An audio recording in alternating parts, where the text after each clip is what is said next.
метра. Би могло за един ден да се свърши цялата работа, защото са разходите са огромни. За работа, която се пътува, се чака с часове. Като парното е, ама топли отвътре и не запотяват джабовете.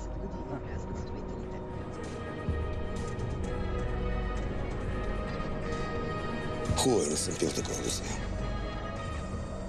А сега новините в 6. Все още продължава изпирането на подземния ход. Ей, тук винаги изчезва.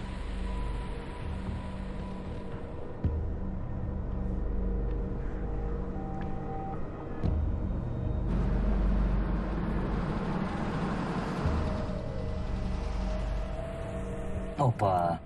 Казах ли ти, няма да стане. Колко казах, че договорим? 4 километра?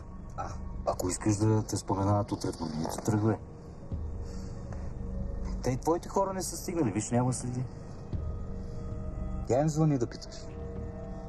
Звъни им, да? Няма батерия. Няма, то вече се стъмни. Качвам те при мен на септември, утре ще звъним на Киро от Ледница да видим какво е положението.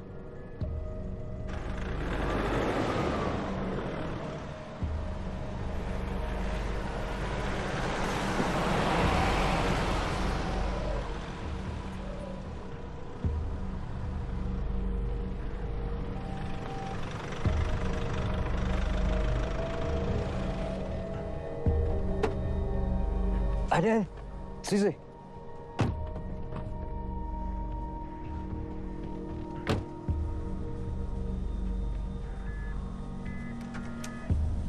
Иване, пак не сте завили шините. Айде, който си кара шини, да си ги покрива. Бях ви казал. Аз ти оставя телефона.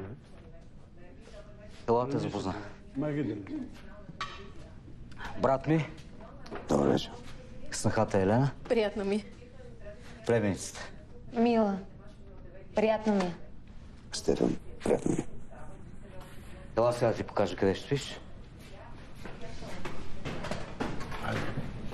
Настани се и после ела да вечеряме.